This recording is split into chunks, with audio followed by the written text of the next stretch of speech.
This is the CompuSports Radio Network.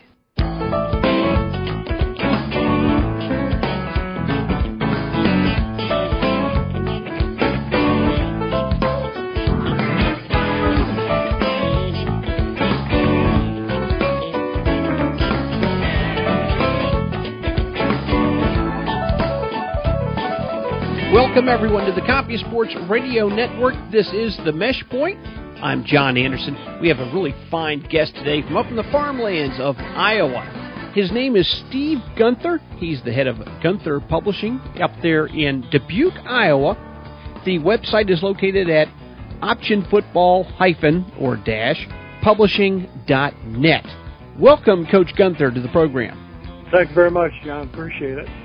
You wrote a number of books on the background of Coach Emory Bellard's theory and philosophy on the number 1, the Wishbone, and number 2, the Flexbone.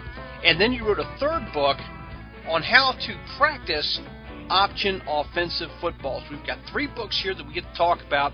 The Flexbone and Wishbone books are basically written identically in the way that they're set up. But before we get into that, let's go ahead and let Coach Gunther tell us about his coaching background just a little bit. Okay, well, thanks, John. Actually, I started coaching in Iowa, and I was a head football coach throughout the state of Iowa for a total of 13 years.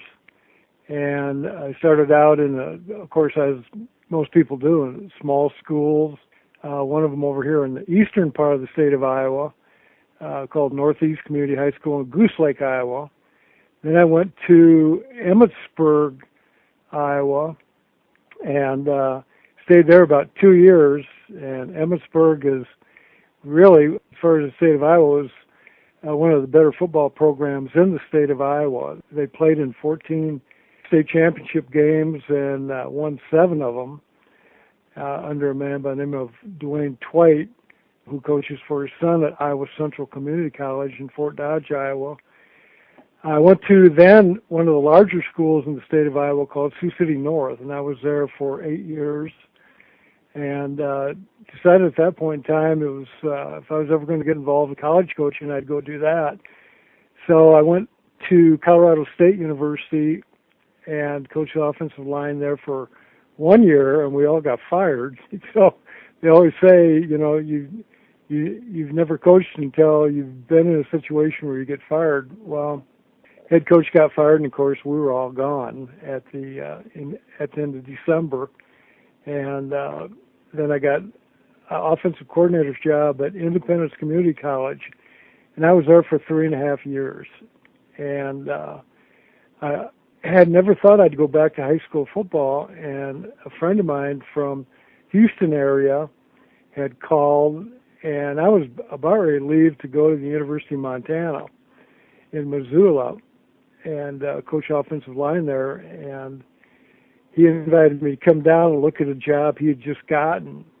And the money was good, facilities were fantastic, and of course in Texas, you know, it's you can work with the kids almost year round during athletic periods. And so I decided, well, let's give this a shot and see how it works out.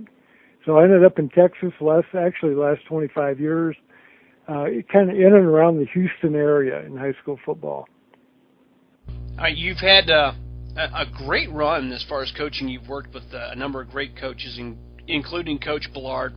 And through the process of spending this time down in Texas, you absorbed a lot of information because you put it all in these books. And they're very well put together, first of all, let me say.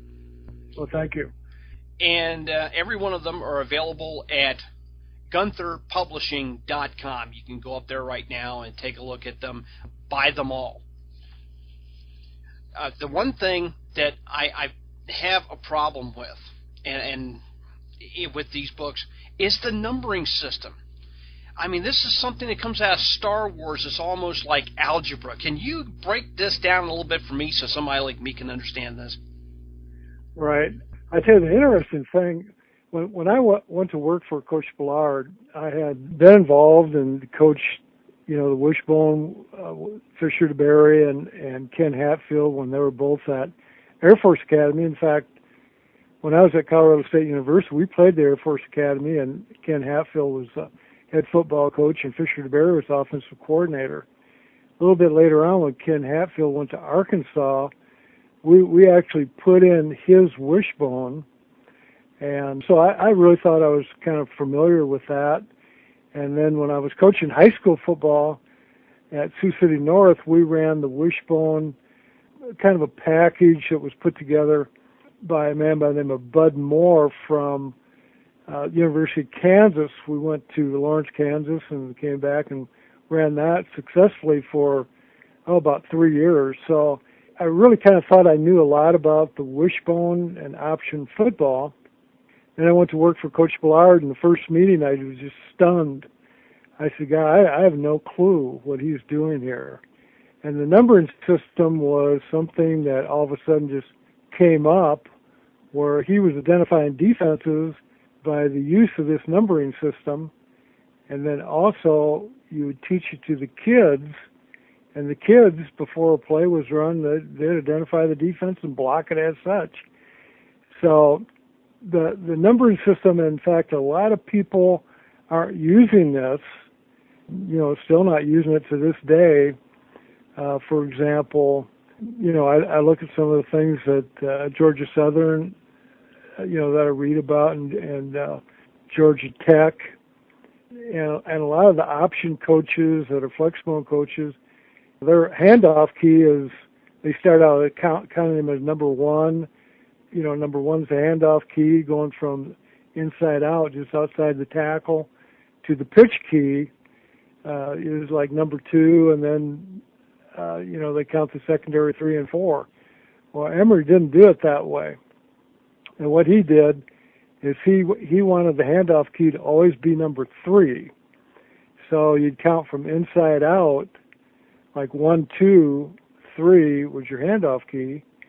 Then you could also count from the outside in. For example, 1 defended the deep outside third, 2 was your run support, and 3 was your handoff key. So you could count it either way, from outside in or from inside out. And consequently, when we ran the triple with Emory, our handoff key was always number 3. And consequently, 1 and 2 inside of 3, so we had kind of a concept going that 1 and 2 inside of 3 would play the fullback. Number 3 would play the quarterback. Number 2 in the perimeter, counting back from the perimeter back inside number 2, was a pitch key. And number 1 had to defend the deep outside third. So consequently, if those axioms or optimums, however you want to say, were not fulfilled by the defense, then you had an idea of how to counter it. So, for example, if number 3, the handoff key, was real aggressive, then the triple was the best play in the world to attack the handoff key. If number 3 was real passive, then, and he would just play maybe fullback to quarterback or quarterback to fullback, where he's given the quarterback a bunch of different bad keys on the handoff key. He was real passive. Then we may go ahead and load him, or we may run a double option pitch off of him. And so those are some of the things, by identifying it the way Coach Bellard would do, to decide how you're going to handle it. For example, if 1 and 2 inside of 3, who normally play your fullback, if one of them is getting to the perimeter real fast, then it was a good chance that you could run an inside counter at 1 and 2 inside of 3, like a fullback dive, cutback dive, or a counter dive. If somebody in the perimeter, you're getting more people into the perimeter from the secondary, then you could run a counter option the other way. So basically everything that he did was either triple versus aggressive handoff keys, or double options versus passive handoff keys, or inside counters or outside counters. So by identifying it the way he did, you could always tell how you wanted to attack the differentiations that the defense was doing to you. You know, it was pretty unique, and those are some of the things I never learned before in running these other wishbone option packages from some of the other coaches. So it was pretty unique, and it was really a learning experience for me. And one of the things that I wanted to be able to do is kind of put that out there, because I felt so fortunate to be able to work for somebody like that had just a full, total understanding of what was going on. Whereas, like I said, before I went to work for him, I really didn't. I thought I did, but I didn't. So, one of the things that just absolutely blew me away with this, as I'm going through this, because I've never been exposed to this kind of numbering system, and the theory behind it, as I listen to you a little bit, I can start to understand a little bit about his mindset on this. Because, like you were saying, some folks label it from the outside defender in, some folks from the inside defender out. But I've never seen it mixed up like this, because you have sometimes the corner defensive back is a 2, sometimes he's a 1, sometimes the outside linebacker and safety are both number 1, sometimes the middle linebacker in a 4-3 defense is a 0, sometimes he's a 3. And I'm like, what did I just step into? One of the things you probably noticed as you looked at the way the play is set up, for example, he decided how it would be predicated on. If it's going to be predicated on number 3. So if it's predicated on number 3, as mentioned earlier, then you could count from the outside in, like deepest defender in the perimeter is number 1. The next one is number 2. The next shallow defender is number 2. So you got 1, 2, then number 3. Number 3 could be off the line of scrimmage, or it could be on the line of scrimmage. It didn't really matter. And then if the center gave you a 7 call, he's really telling you got a 7-man front. On a 7 call, you may have a Mike linebacker directly over the top of the center, and we wouldn't count him. So he would be 0. So the center could go 7, 7, 7, and so the right guard would know, I'm not going to count this guy. So the next guy, if it was like a 40 defense, a 4-3 defense, the next guy on the guard would be 1. Linebacker over the tackle would be 2. The next guy would be 3. So the play is predicated on 3. Now, so consequently, what you do then is you count back inside. You found 3 by counting from inside out. So now you count back inside, and you go 1 inside of 3 is up, 2 inside of 3 is down, and it identifies the defense as a 40 defense. So the kids could come up the line of scrimmage, and the center goes 7, 7, 7. The guard counts it. He identifies the defense, and he tells the tackle, I got a 40 defense. He goes 40, 40. Now, if the man on the guard is a 3 technique, he's got a 40 loose. If he's head up on the guard, he calls 40 tight. If he's a shade, like a 2-eye, he's a 40 tight. And anything in the B gap, all the way to the shade on center, is a 40 tight. So the guard goes 40 tight, or 40 loose, 40 loose. So now what we've done is we've identified the defense as a 40 defense, tight or loose. And we've also identified where 1 inside of 3 is and 2 inside of 3. And if we count it back inside, then the guy now over the center is 3 inside of 3, play side 3. So if we're going to run the triple option at that front, then what we're going to do is we're going to block that defense that they've identified. And actually that's where a lot of the zone blocking concepts come in. So the play side tackle would come off to block the linebacker over the top of him. And if we got a 40 loose call, then the play side guard is going to block the 3 technique. If it's a 40 tight call, he and the center are going to work together on a zone concept, work together where the guard's going to come off after that Mike linebacker. So we get a zone concept there. And what Emory was doing later on in his career, everything that we did as far as triple option was concerned had zone principles to it. And one of the things that a lot of coaches, even yet to this day, are doing that we never did is veer blocking everything with the option. And I asked him once about that, and I said, I remember running the triple option before Veer blocked it. And he said, yeah, he said, I did that back in the 60s. So he changed things so much over the years where he liked the zone blocking concept, so we started zone blocking everything as far as a triple is concerned. So you could use his system and run inside zones and outside zones, or stretches as they're commonly called, and his system would fit just about any kind of offense that's being run today. Any of these pro offenses that people are running in the pros, one back offenses, or it doesn't matter. You can still do it with his blocking concepts. Steve Gunther is my guest. We're going to be taking a break here. Here's Sound Doctrine. More with Steve Gunther when we come back.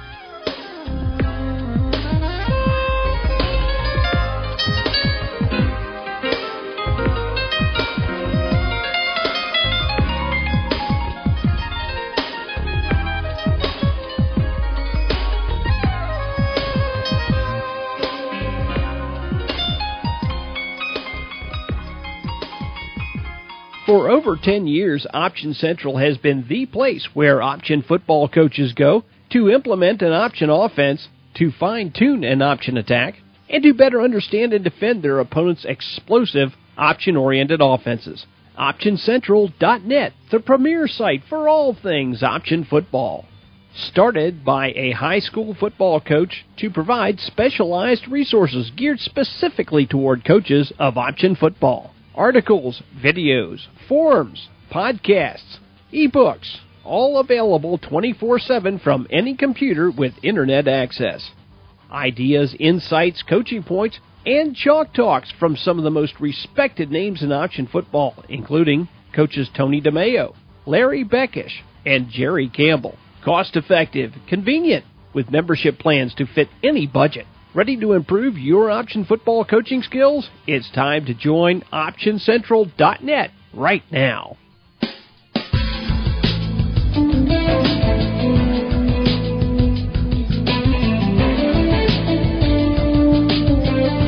Once again, welcome to this special edition of Coach's Corner that we call The Mesh Point, produced for Option Central and brought to you by the CompuSports Radio Network.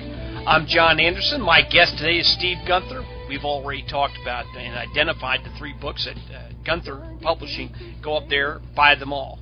Now, get your credit card out. You'll really enjoy these. Every play is in there with its diagrams, its explanation, the play's purpose, the keys, blocking directions, and also some variations. So, and there's also a separate chapter in processing the Flexbone in the line of scrimmage when you go over to how to coach the Flexbone football offense. So there's 3 books. Once again, how to coach the Wishbone football offense, how to practice option offensive football, and how to coach the Flexbone football offense. All available right now at Gunther Publishing. And one of the things that I'm not sure that Coach Gunther wanted me to allow out, and I found this out through my hot crack research team of one, that before they play their first game of the season, he takes them all down to Big Eddie's for premium Korean, Polish, Japanese, Hungarian goulash. So I'm not sure who pays for all that. By the way, what is Korean, Polish, Japanese, Hungarian goulash? John, you lost me somewhere along there. I'm not sure. Okay. That's every once in a while something in my brain wants to come out and play. I don't know what to do with it. Let's talk for a second about one of the other books, How to Practice Option Offensive Football. I went through this book, and to tell you the truth, and really, I was not sure what I was going to get before I got these books. And the doggone box was as big. This thing could have choked a mule when I got it. And he's got stuff all in it. And right now, one of the cats uses as the box that he lays down on. Don't ask me why. That's his favorite spot in the house. So your box still lives today, just so that you know. It's got practice plans. It's got schedules. It's all broken down by position. Quarterback, offensive line, running backs, receivers. It has in-season and out-of-season communication, which I was surprised to see. When we get over to how to coach the Wishbone offense, and of course this is all according to Coach Bellard, the structure of the system is what you really have to pay attention to. Once you get the structure of the system, everything else, it really becomes self-explanatory. The mechanics of each play, keys, reasons for the play, of course we've already gone into that. But one of the other things that he's got in this book, where to call the play. Middle of the field, in between the hash marks, the side of the hash marks. Almost everything that you could want in order to be immersed in an offense is in these 3 books. So I want you to explain to us why you put absolutely everything that you just emptied your brain into these books.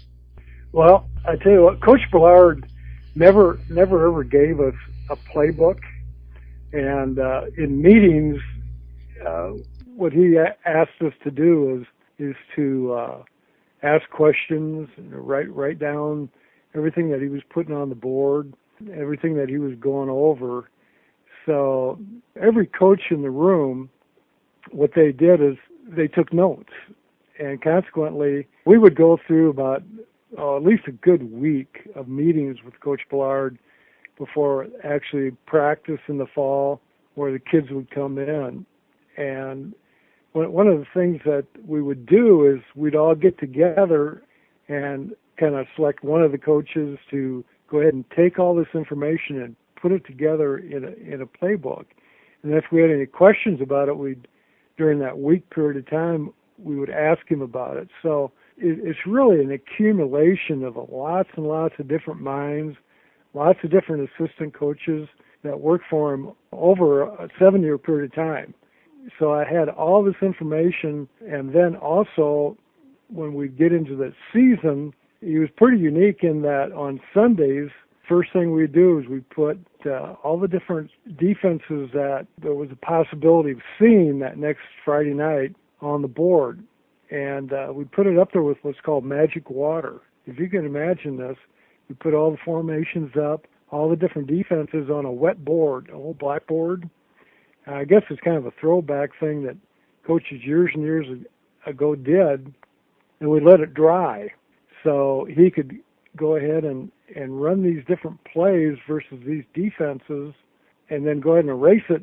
And the original formation and defenses, you could not erase them. They would stay up there throughout the entire meeting. It was pretty unique. We called it magic water. But what he would do is go over every play versus every defense that we were going to see. And it would take him a good 2.5 hours to do that.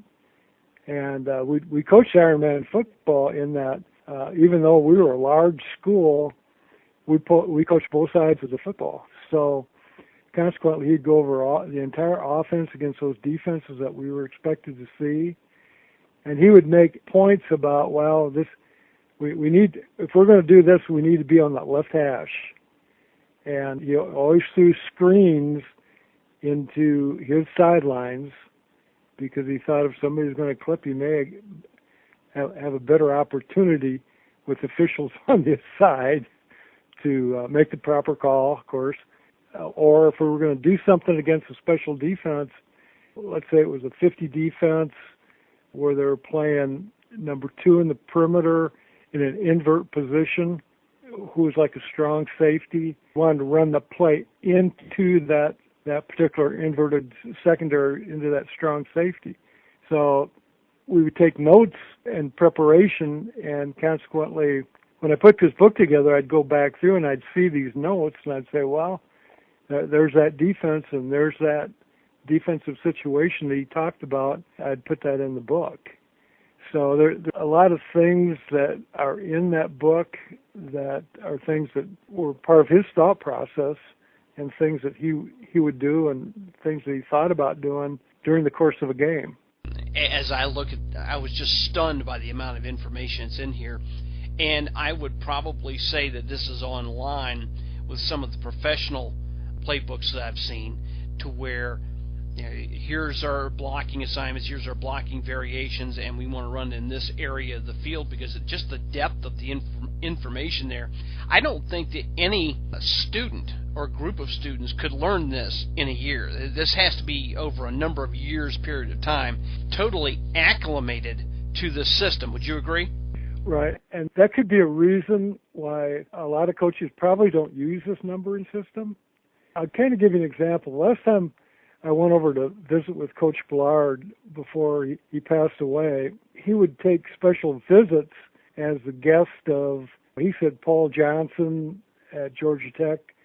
When Paul Johnson was at the Naval Academy, would have he and his wife come for a visit, and he'd put on like special clinics for him.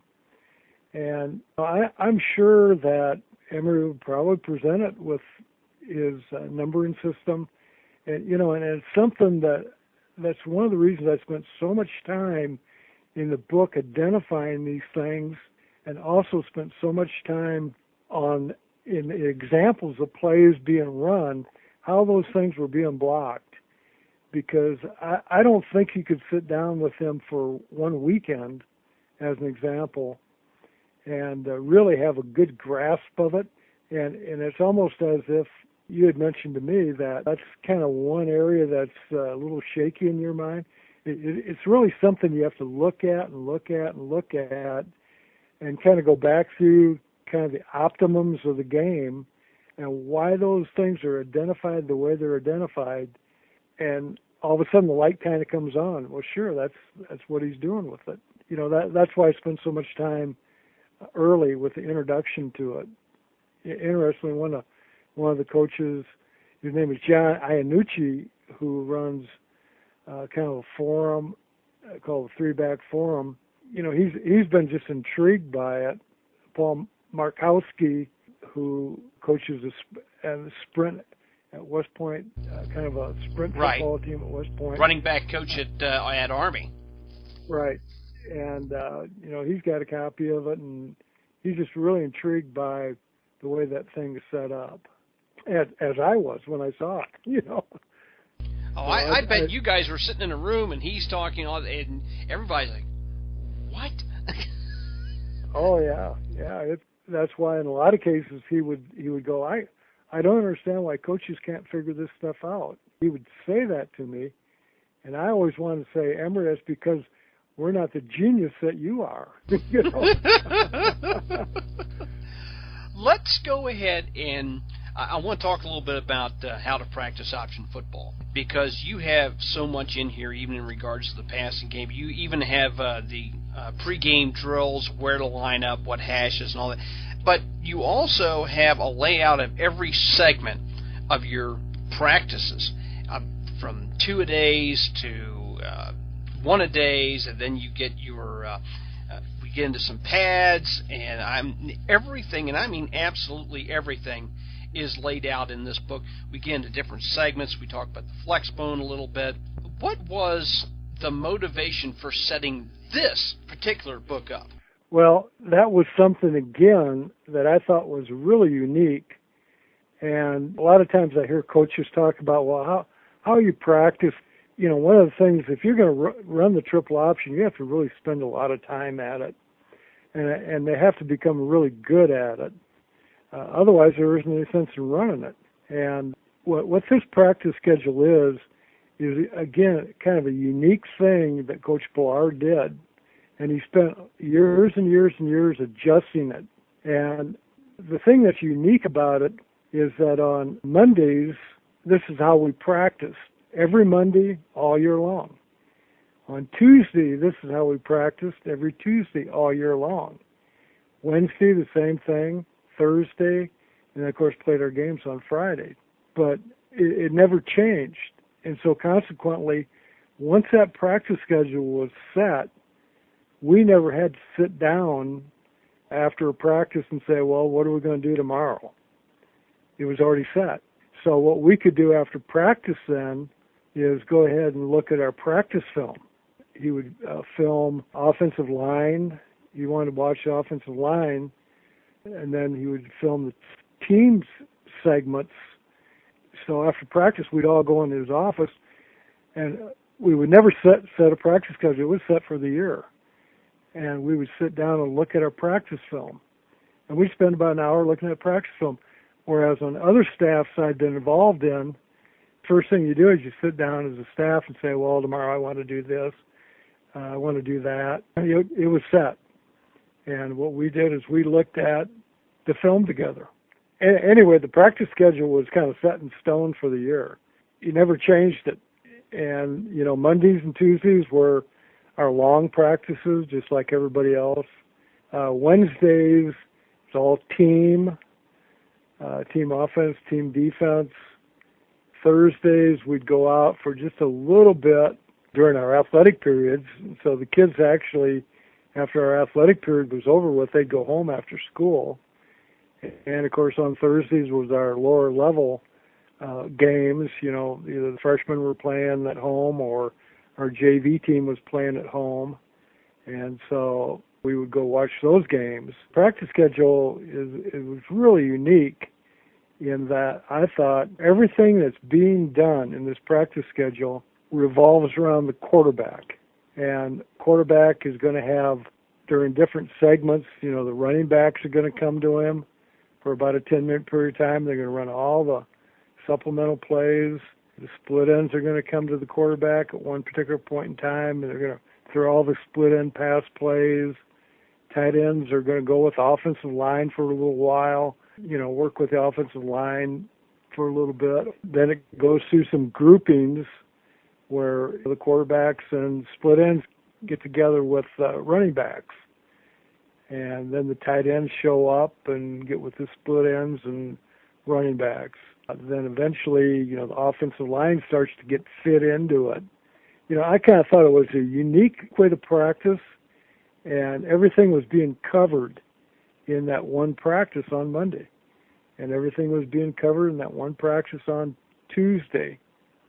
And so Wednesday, as I mentioned, was all team. And we'd stay out there about an hour. We'd go a half hour of first and second team offense. And we'd go another half hour first and second team defense. Then on Thursdays, we'd go out there and first team offense would run 6 plays. And then we'd run 6 plays at the first team defense, and we're out of there. Of course, we did kicking game every day also. But in the book, the practice book shows you the different segments of the kicking game that are being worked on Mondays, the different segments on Tuesdays, and then on Wednesdays and Thursdays, the different segments. So we're getting the 2 segments in the kicking game every day, as well as, and like I said, we coached Ironman football even at the 5A level, the large school level in the state of Texas, where on offense, I coached the offensive line and also then coached defensive ends on defense. And Coach Bellard coached quarterbacks on offense, and he coached the secondary on defense. So we had an investment on both sides of the ball. We wanted both sides of the ball to be good. We wanted our positions on both sides of the ball to be good. Sounds like it. Well, everybody's invested that way. Yes, very much so.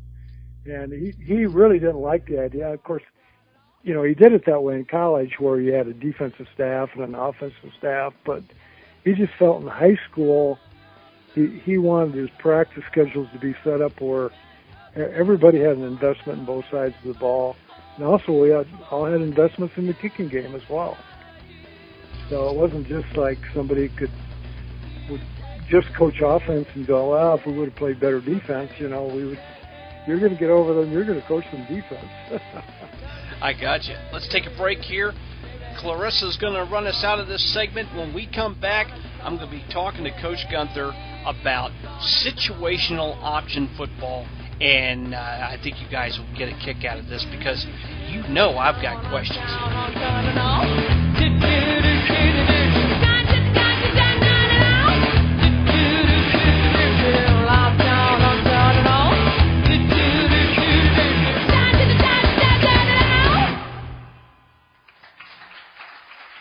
Hi, this is Tony DeMeo, and I'm talking about our webinar series. We had great response from the webinars, great feedbacks, and you can be part of that. They're available at Option Central, and they're available on Tony DeMeo training site. You can buy the recordings of the webinars.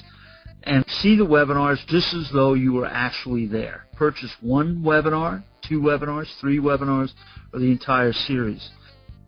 It's a great opportunity to learn the triple gun offense, great opportunity to see exactly how the triple gun is put together. So if you're interested, sign up for the webinars, and I guarantee you'll truly enjoy them. You can access these great webinars right now by going to OptionCentral.net or TonyDeMeo.com.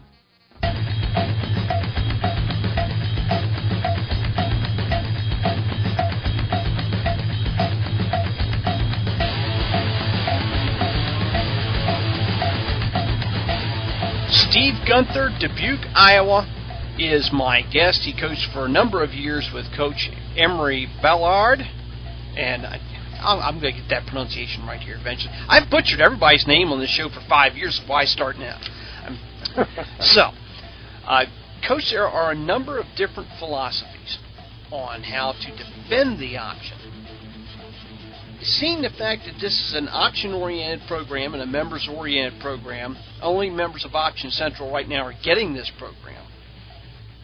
So we can kind of talk amongst option coaches here. One of which, and I thought that this was a little foolhardy, is that I've seen coaches who line up in an 8-man front, kind of like a nickel almost. You're playing the 3-deep secondary, you're playing a lot of man coverage. You've got 8 guys who are kind of somewhere in the neighborhood of from the line of scrimmage back to about 6-7 yards. But you've got 8 guys who are looking to stop the option, and generally what they try to do is assign different groups of people. And this one that just absolutely blows my mind that they were able to get away with it for as long as they did. In a split 6, your 2 defensive tackles either being in a 1 or a 2 technique. Your linebackers who are playing the B gap. These guys against an I formation option are keying the fullback. Wherever he goes, they go.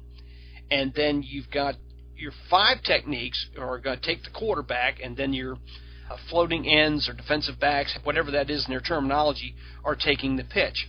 I've always thought that was kind of foolhardy, because if I see that as an offensive coordinator, that these 4 guys are chasing the fullback, you're going to see counter option all day until you start having nightmares about it.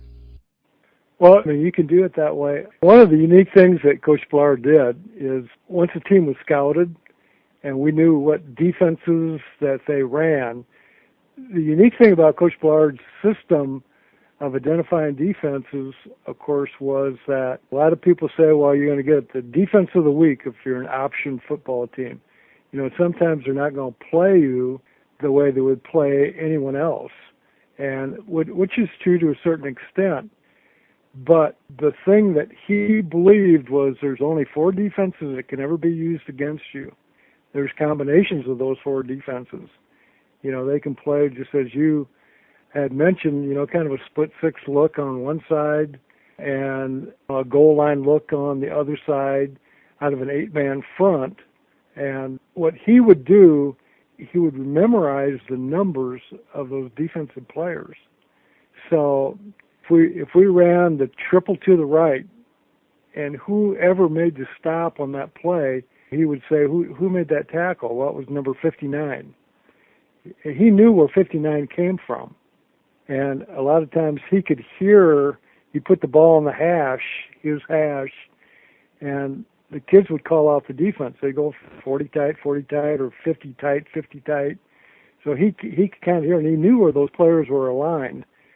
So if somebody from the secondary, let's say that number 2 defender in the perimeter was coming up and making the tackle, then he knew how to attack that number 2 defender in the perimeter. Or in number 1, if he was not defending the deep outside 1/3 and he was getting involved in the play, then he knew how to attack that deep outside 1/3. So what we would do is we would stand on the sidelines and listen to him call the play, and he would go, like, for example, 14 was the triple option to the right, and he'd go 14. Run 14. And he'd go, who besides 59 made that tackle? And he'd give him the numbers of the defenders, and he knew where they were coming from. And we'd run 15, which was a triple option to the left. And we want to know who made the tackle on that play. So consequently, when it comes to what you're talking about, the counter game was all predicated on who out of that defensive front that should be defending against the fullback is getting out of that defensive front. We're not getting him blocked, or he's getting out of there so fast that we can't block him. And who is it? So he would memorize all those numbers, and all of a sudden, after a few plays, you'd get a counter trap out of him. You know, he would call 41 halfback counter trap at 0, and come flying out of there. And that's where that number 59 was coming from. He was getting out of there defending the triple option in the perimeter. And so everything other than the triple option or the double options was based on how you're going to counter who's making that tackle, whether that tackle is coming from an interior alignment or if it's coming from the secondary in some way, shape, or form. And he knew where those guys should be playing. So it was kind of unique from that standpoint. But getting back to your original question, that type of defense, when you're talking about somebody on your guard and a linebacker stacked over the top of them, or a linebacker in the B gap, the play side guard and play side tackle on the center are going to handle those two people. So it could be a 3-on-2 mash from the offensive lineman.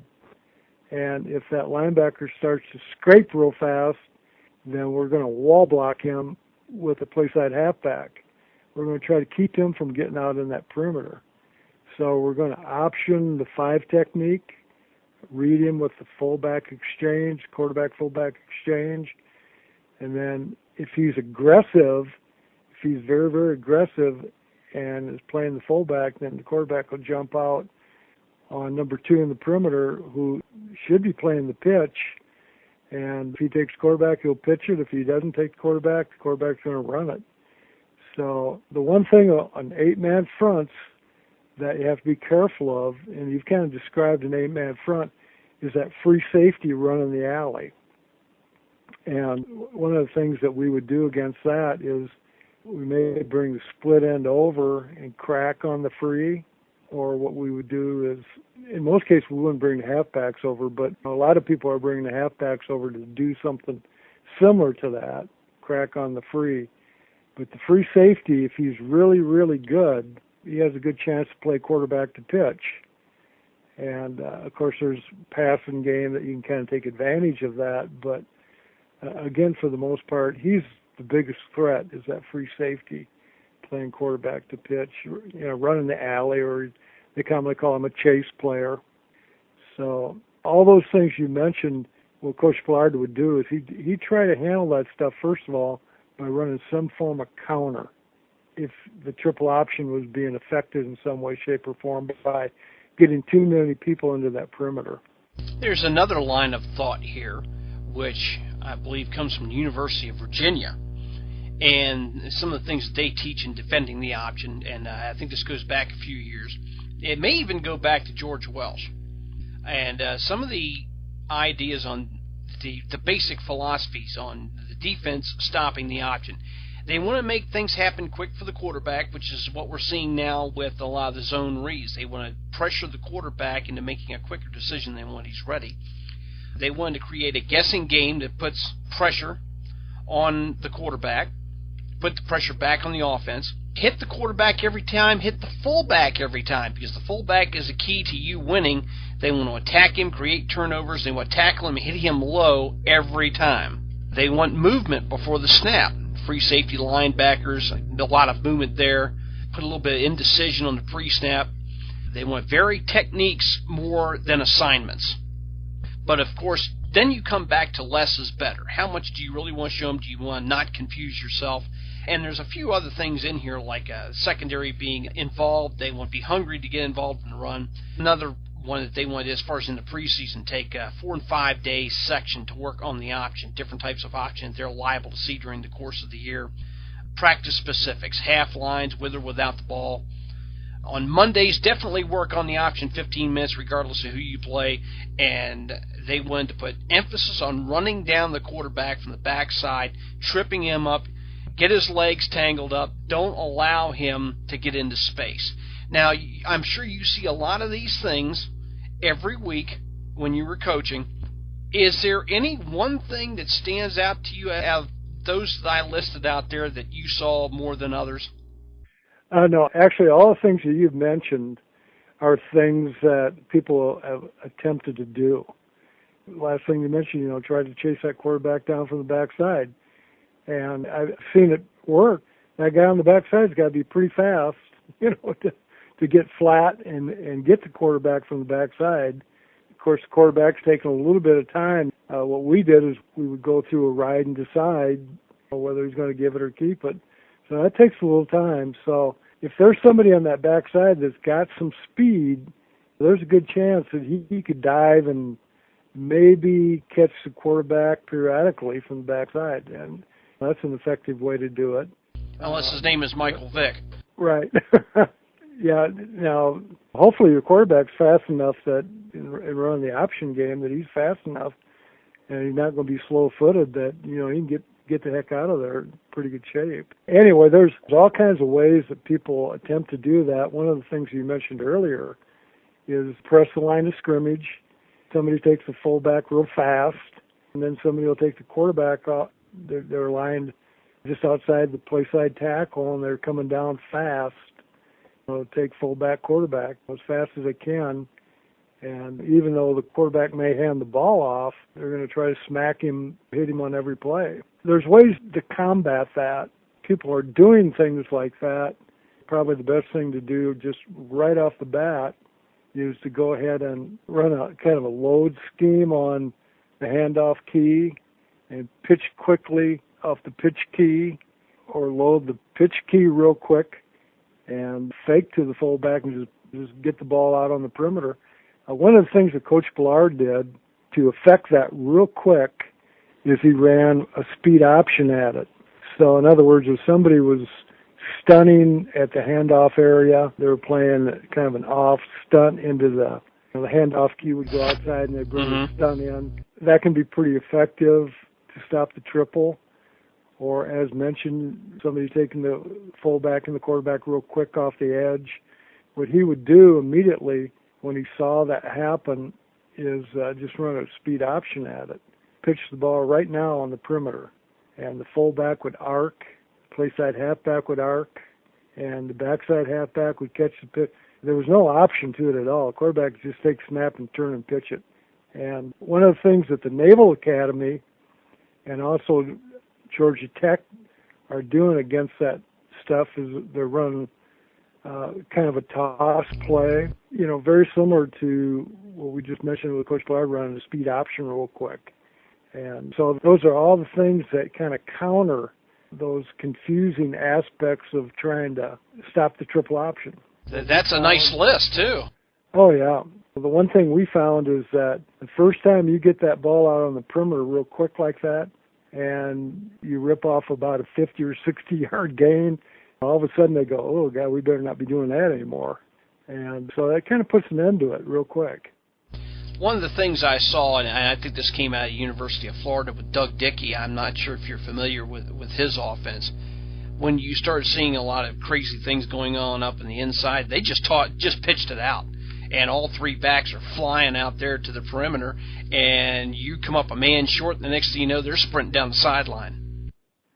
Absolutely. That's the concept right there. I mean, you can put all the pressure you want on the quarterback, fullback in the option game, or all the pressure, stunning you want to do up inside, but all you need to do is get that ball on the perimeter one time, and they go, oh, my gosh, we can't have that happen all the time. When you load up against teams who want to pile up the option at the perimeter, or they want to close up everything inside, or they're trying to make things quick, like some of the things that we've discussed here, when you see a lot of crazy things going on at the line of scrimmage, what kind of value do you continue to have with the fullback in attacking the interior of the line of scrimmage? Well, the one thing that defenses have to do is they have to respect the fullback. So if you take Coach Bellard's numbering system that we talked about earlier, where 1 and 2, the first and the second defender, inside the handoff key, have to play the fullback by kind of a defensive optimum.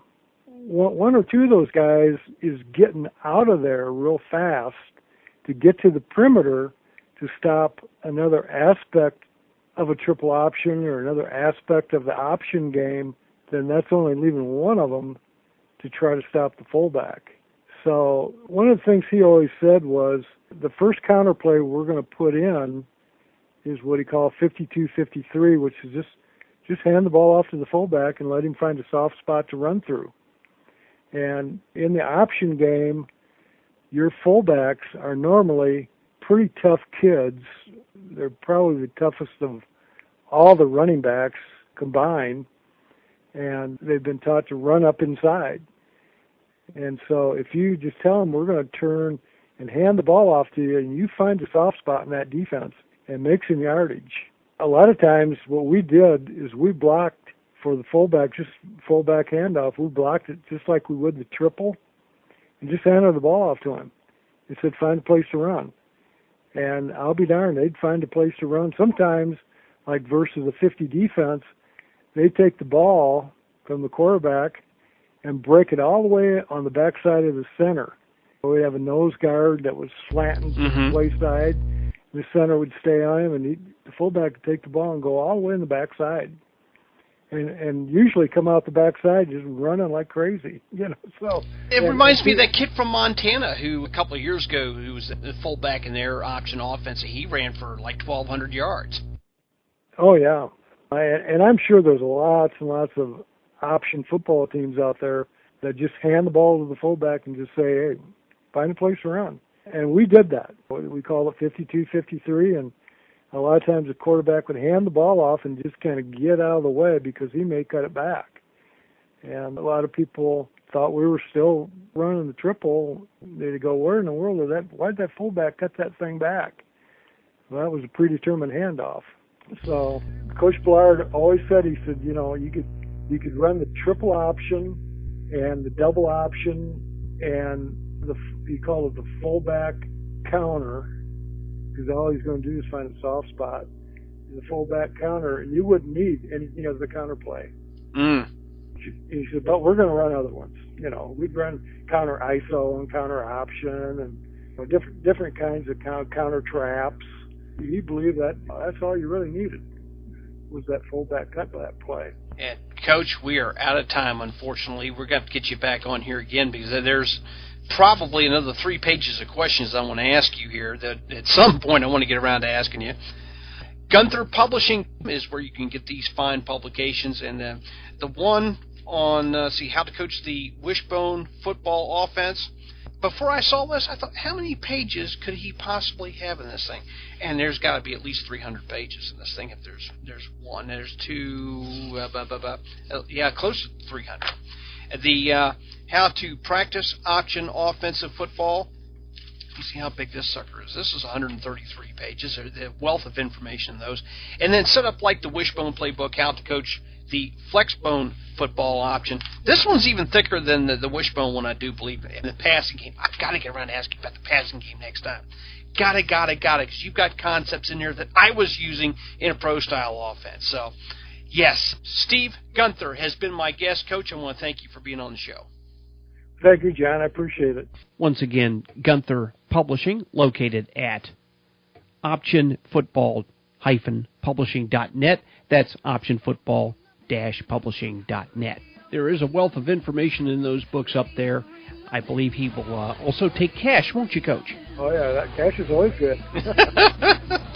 My guest today, Steve Gunther, here on the Mesh Point. The Mesh Point is one of many types of resources for option football coaches that's available right here on OptionCentral.net. Make sure you check out our regularly scheduled coaches program, the Coaches Corner radio show, available at www.CompuSportsRadio.com. I want to thank all of y'all for being with me. For Steve Gunther, I'm John Anderson. We'll catch you all on our next play date, TBA. I'll be back with you on that. Have a great day, everybody.